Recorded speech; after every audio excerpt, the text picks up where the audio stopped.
As you can see, the objective of this video is to talk about continuity, the objective being to determine whether a function is continuous at a point.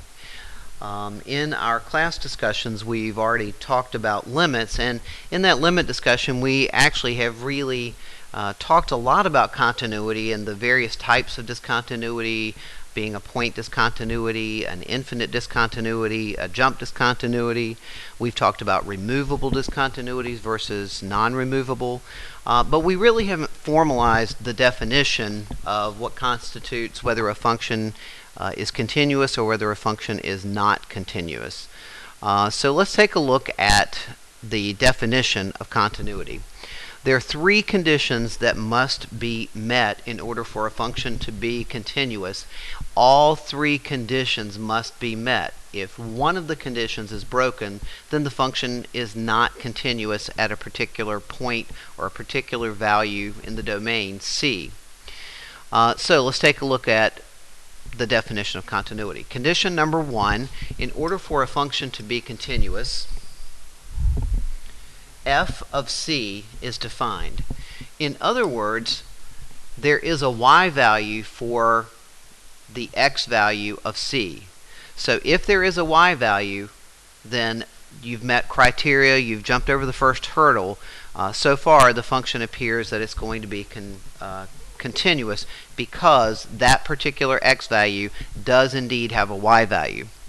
The second condition of continuity is that not only does there have to be a y value, the limit as x approaches c, the particular x value of that function, exists.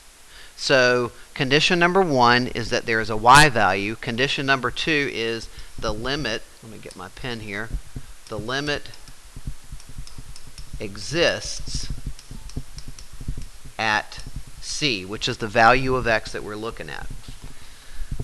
And then the third condition is a combination of the first two. In other words, if there is a y value and the limit does exist, then the limit, again, there's my pen. These two work together. There's a y value and there's a limit. In order to guarantee that the function is continuous, then the limit, which does exist, has to equal to the y value. So the limit must equal the y value. So it's a combination of the first two. And we've already seen when we were doing the limits a variety of scenarios that could occur. So let's take a look at three examples and determine whether or not these functions have any discontinuities. Alright, so the first function that we have is a linear function. It's the line 2x plus 1. And let's go ahead and graph that. So if we have a y-intercept of 1 and a slope of 2, rise 2 and run 1, the line would look something like that. We already know that a line is continuous anywhere, so for every single value of x on this line, every x has a y value.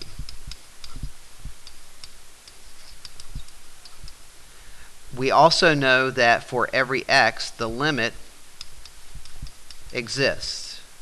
And finally, because this is linear, the limit is always going to equal the y value, so this function is continuous everywhere. I don't think that comes as a real surprise to anybody. Second function, we have a rational function, and in this rational function we have a vertical asymptote, which comes from the denominator, x equal to negative 2. So let me put that into my graph. Actually, you know what I didn't do is I didn't factor my numerator, so we might not have a vertical asymptote. Let's see what happens here. If I factor the numerator, I get x plus 2 times x minus 2, and look what happens. We have a removable discontinuity, so we do not have a vertical asymptote. We have what is known as a removable discontinuity, and we have discussed this in class before. We literally were able to remove the factor, so at x equal to negative 2, we don't have a vertical asymptote, we're going to have a hole in the graph. Now the part of the function that's left over is simply a linear function, so we're going to have a line with a hole in it. So the hole is going to be at -2, and we're going to put the hole, if we substitute the -2 in here, we get -4, so -2, and then down 1, 2, 3, 4. There's going to be a hole in the graph there, and we can plot another point, a y-intercept of -2. So the graph would look something like that. We end up with a line with a hole in it. Well, clearly, from Algebra 2 and Pre-Calculus, you know that there's a discontinuity because there's a hole in the graph. And we've also just talked about that it is a removable discontinuity. But what condition of the definition is broken? Well, let's find out. First condition, we said, is that in order for a function to be continuous, every x value, or the x value that we're looking at, must generate a y value. Well, I think we've already broken one condition of continuity, and if you break one condition, it's all over. So in this case, we would say the function is not continuous because f of -2 is not defined. And that is the only the only value in the domain where there is a discontinuity. Now, let's look at number 3, which is another rational function. And this time, I'll make sure that the numerator or the denominator do not factor, and they do not in this case. So now I'm going to have a vertical asymptote, which comes out of the denominator of x equal to -1/2. I'll have a horizontal asymptote of y equal to 3/2. Remember, when the degree in the numerator and the denominator are the same, the horizontal asymptote will be the quotient of the leading coefficients. All right, so let me get my vertical asymptote in here. We had one at -1/2. We had a horizontal asymptote at 1.5, so about there. And if I pick a value to the right, let's substitute 0. That would be an easy value. If I put 0 in the numerator, I'll get -4. 0 in the denominator, I'll get 1. So -4 divided by 1 is -4. So we have 0, 1, 2, 3, 4. So on the right-hand side, the graph looks something like that as in it approaches its asymptote. On the left-hand side, if we pick a value, the graph is going to appear up here.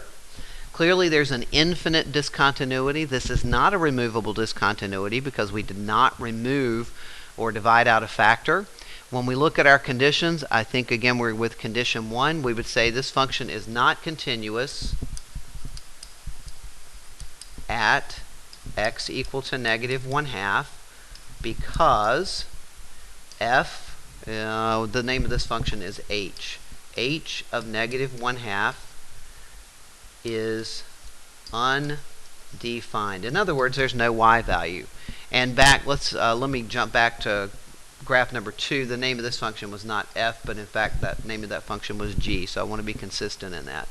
All right, so we've seen two examples where a function has discontinuities, and the reason that they were not continuous was because there was no y value at a particular x value. All right, let's look at some more examples. All right, we have 3 functions that have been given, and in this case, the graphs have already been provided for you. In the first case, the function is a rational function. It is important that you know which family of functions these belong to. This one's rational. This one has an absolute value in it as well as it looks rational, and then the third one is a rational function. Now, the first and last, f of x and h of x, are functions that you should, based on your past experience, be able to graph pretty easily. The g of x function, you may or may not have seen this before, but remember, if you had to graph something by hand, you can always create that graph by plotting points if all else fails. All right, but what we're interested in this case is if there are any discontinuities, and if there are, why are the discontinuities there? All right, so in example number 1, we would say, well, there's a vertical asymptote. It appears at, and I will have to factor that denominator to figure out where the vertical asymptote is. And it also looks like there's a point discontinuity. So let's come back up here and factor this. This will be 2x and x and 3 and 1, and we want a negative middle term. So let's check that. No, pay attention to what you're doing here. That's not a 3. Alright, sorry about that. So that's 2x and x and 2 and 3. And again, we want a negative middle term, so that'll be negative and that'll be positive. And that gives me what I'm looking for. And then you'll notice we have a removable discontinuity at x equal to 2. So at x equal to 2, there's a removable, I'm just going to write RD for time and space, a removable discontinuity, which is going to appear as a hole in the graph, and you can hopefully see that on the graph that we have below. There is a vertical asymptote at x equal to negative 3/2. So we have two discontinuities going on here. The question is, why is the function discontinuous? Which condition of continuity does it break? So on the first one, even though it's not dotted in at negative 1.5, the vertical asymptote is there, and it's very clear to see that the function is discontinuous at x equal to negative 3/2 because, and this function's name was, or it's f of negative 3/2 is not defined. So in other words, there's no y value. There's no y value, can't have continuity. Now on the other side, there's a discontinuity at x equal to 2, so I'm going to say a discontinuity at x equal to 2. But in this particular case, oh, we have the same thing. F of 2 is not defined. However, I do want you to notice that in this case, the limit as x approaches 2 of f of x does exist, and it's whatever f of 2 is equal to. I'm not going to take the time to substitute that in, but there is a y value. I'm sorry, not a y value. There is a limit, because as we approach from the left and the right, we're approaching the same y value. So if we were looking at our three conditions, this condition would be, yes, the limit does exist. However, there's no y value, so the limit can't equal to the y value. But again, you only have to break one condition of continuity in order for the whole thing to fall apart. In the second example, g of x, here's the graph of the function, and again, I think you can see in this case that at x equal to negative 3, there's no y value. So we would say there's a discontinuity at x equal to negative 3 because g of negative 3 is not defined. And then finally, in h, we have the graph below. There are, at least in the graph, it appears that there are no discontinuities. And if you recall, the function was 1 over x squared plus 1. Well, there's no way for x squared plus 1 to ever equal to 0, because if you subtracted 1 from both sides and took the square root, you'd get an imaginary solution. So this function has no discontinuities, and we would simply say the function is continuous everywhere. Alright, now the last thing that I want to look at before I end this video is what would happen if we went back to the g function, or even the f function, but we're going to look at the g function. And let me clear some space here. Get my eraser, get rid of all this. So let's suppose that in this particular case, instead of having two holes, oops, I missed a spot. Instead of having two holes in the graph at negative 3 and the y value not being defined, suppose that the graph looked like this. However, at negative 3, g of negative 3, let's say, was 5. All right, so we have a brand new ball game now.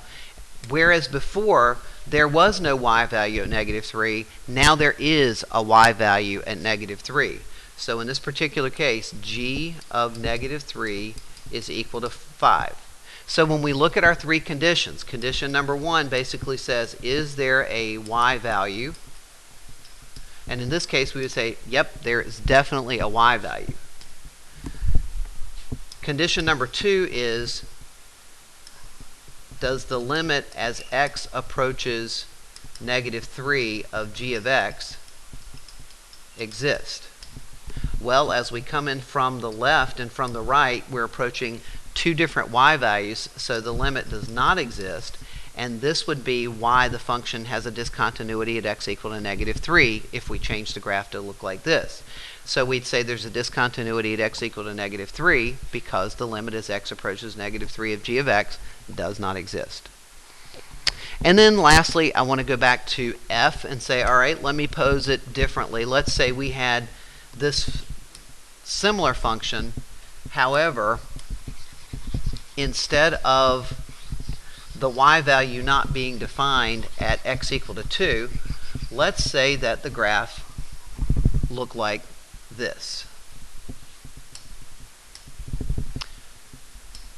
So instead of there being no y value at x equal to 2, let's say that the y value is negative 1. In other words, f of 2 is equal to negative 1. And now let's run through our conditions to see why this particular function would have a discontinuity at x equal to 2. So the first thing we ask ourselves is there a y value? In other words, is f of 2 defined? Yep, there's a y value. The second thing we would ask ourselves is, does the limit as x approaches 2 of this function exist? Well, if we approach from the left and from the right, we see that we are approaching the same y value, so we would say, yep, the limit as x approaches 2 of this function exists. So far, it appears that the function is continuous at x equal to 2, but we know that it's not continuous at x equal to 2. Why? Well, there's a discontinuity at x equal to 2 because the limit as x approaches 2 of this function is not equal to f of 2. Because remember, f of 2 is negative 1.